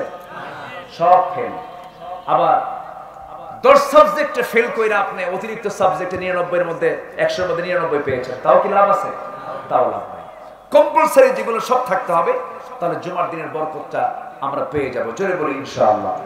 নাম্বার 5 হলো যে পেটের পীড়ায় মারা যায়, পেটের যে পীড়া হয়, পেটের যে ব্যথা হয়, এই পেটের পীড়ায় যদি কেউ মারা যায় এবং ধৈর্যশীলতার পরিচয় দেয়, আল্লাহ থেকে কবরে কোনো প্রশ্ন এবং কবরের সমস্ত আযাব ফিতনা থেকে আল্লাহ পাক তাকে বাঁচাবে, জোরে বলি সুবহানাল্লাহ। এছাড়া অন্যান্য হাদিসে এসেছে যদি কোনো বান্দা রোড অ্যাক্সিডেন্টে মারা যায়, আগুনে পুড়ে মারা যায়, তারপরে পানিতে পড়ে মারা যায়, আল্লাহ পাক এই সমস্ত বান্দাদেরকে শহীদের দরজা দিয়ে দেয়, জোরে বলি সুবহানাল্লাহ। অনেক কথা ছিল, এক রাত একটু একটু করে বললাম, কষ্ট দিলাম মনে হয় আপনাদের, নাকি? কষ্ট পেয়ে যাননি তো? আল্লাহ তুমি সবাইকে বোঝার তৌফিক দিয়ে দাও। আসুন আমরা আর বিলম্ব না করে দোয়ার দিকে যাব। কেরাত শুনবেন? তার আগে একটু কথা, আমার আগের মেহমান তিনি কিছু কারেকশন করেছেন, তো আমি শেষ সময় ওই যে মানে অনেকে অপেক্ষায় থাকেন যে প্রধান মেহমানের হাতে কিছু দেওয়া, তো আমার তো এই অভ্যাসটা নাই, কালেকশনের অভ্যাস আমি খুব দুর্বল, এটা আমি পারি না বলতে চলে। আমি যখন শুরু করি তখন মানুষ দৌড় মারে, বুঝলেন? তো এই জন্য আমার এই অভ্যাসটা খুবই কম। যদি কেউ পারেন, কেউ আছেন এই কিসের উদ্দেশ্যে? কবরস্থান। তো কবরস্থানের কবরবাসী কি টাকা পয়সা লাগে না? কবরবাসী কি টাকা চায়? ও আচ্ছা, কবরবাসীর জন্য না, কবরস্থানের জন্য, ঠিক আছে না? কবরবাসীর জন্য কি? কবরবাসীর জন্য কি? দোয়া না করে কেউ যাবেন? কবরবাসীর জন্য আমরা কি করব? আর কবরস্থানের জন্য কিছু আমরা জায়গা, কিছু দান আমরা করব, জোরে বলি ইনশাআল্লাহ। তাহলে এখানে বলতে হবে যে কবরস্থান, কবরবাসী হলে কিন্তু সবাই বুঝবে যে এরা কবরে টাকা দিয়ে আসে। আচ্ছা, সবাই বসে। তো কে আছেন আমরা কি দেব ইনশাআল্লাহ? কেউ কি আছেন যে কবরস্থানের উন্নয়নের জন্য 1 লাখ টাকা দিবেন, এরকম কেউ আছেন? 1 লাখ? আমি কি কম বললাম? 2 লাখ বলবো না 5 লাখ বলবো? সিরাজগঞ্জ, তো সিরাজগঞ্জ দানের জেলা, বলি আলহামদুলিল্লাহ। গত জুম্মা আমি নামাজ পড়েছি আপনাদের জেলাতেই, সিরাজগঞ্জের বেলকুচি একটা উন্নত মসজিদ হয়েছে, অনেক দামি, একজন ব্যক্তি করে দিয়েছেন। গোটা পৃথিবীর ভিতরে একটা ঐতিহাসিক মসজিদ এটা, আমি আমার ভাষায় বললাম। গোটা পৃথিবীর বহু জায়গায় গেছে, আমি মসজিদ পেয়েছি, নামাজ পড়েছি। একটা ঐতিহাসিক মসজিদের মধ্যে একটা মসজিদ, বেলকুচির ওই মসজিদ, আলহামদুলিল্লাহ। আমি নামাজ পড়েছি, না হলো জায়গা সহ ওই মসজিদটার দাম হবে প্রায় 150 থেকে 200 কোটি টাকা। তো এত বড় একটা বাজেট করে একজন করেছেন এই মসজিদটা। কোন জেলা? কোন জেলা? সিরাজগঞ্জ। হিরাজগঞ্জ না, হিরাজগঞ্জ। আচ্ছা, সৈয়দাবাদের মোড়ে রামদনি বাড়ি এলাকায় একটা মাহফিল অনেক আগে গিয়েছিলাম, বললাম যে কে আছেন মসজিদের জন্য 1010 টাকা দিবেন। পাশে যে একজন বড় একজন ব্যক্তি বসে আছেন তা তো বুঝি নাই, উনি দেখি একটা চেক বই লিখে আমার হাতে দিয়ে, হুজুর বেশি তো দিতে পারলাম না, 1 কোটি টাকা দিলাম। কি কথা কি বুঝতেছেন? তো ভাবলাম সেদিন থেকে আল্লাহ সিরাজগঞ্জ জেলায় গেলে অন্তত কোনোদিন 1000 কব না, লাখ দিয়ে শুরু করবো। এই জন্য আমি 1 লাখের কথা কইছি। অন্য জেলায় বললে আমি 1000ই বলতাম। তো সিরাজগঞ্জের মানুষ দানের ক্ষেত্রে ফার্স্ট ক্লাস, বলি আলহামদুলিল্লাহ। কারণ সিরাজগঞ্জের মানুষ কাপড়, বস্ত্রহীনকে বস্ত্র দেয়, লুঙ্গি দিয়ে দেয়, তোর সতর ঢাক, আলহামদুলিল্লাহ বলেন। যে জেলার মানুষ, আচ্ছা নামাজ আগে না সতর আগে? বলেন কি আগে? নামাজের আগে সতর না সতর আগে নামাজ? আগে সতর ঢাকা ফরজ, সতর ঢাকতে হবে। সিরাজের মানুষ কি ঢাকায় দেয়? এলাকায় আছে না? এলাকায় আছে না? এলাকায় তো আছে এরকম তাঁত শিল্প আছে, তাঁতি। তাঁতিদের দাম ইসলামে সবচেয়ে বেশি, কারণ তাঁতি না কাজ করলে লুঙ্গি হবে না, পাজামা হবে না, নামাজও হবে না। ঠিক আছে না? যে তাঁতি আছে যেখানে রহমত আছে, সেখানে আল্লাহ তুমি তাঁতিদের ব্যবসায় বরকত দিয়ে দাও। জোরে বলি আমিন। তাঁতি ছিলেন আল্লাহর পয়গম্বর ইদ্রিস আলাইহিস সালাতু ওয়াস সালাম, টেক্সটাইল ইঞ্জিনিয়ার ছিলেন, তিনি কাপড় চোপড় বানাতেন। অতএব আপনার নবীদের সুন্নাত আদায় করতেছে, আলহামদুলিল্লাহ। জি, বিশেষ অতিথি হাসান হাবিব ভাই তিনি দিয়েছেন। উনি কই?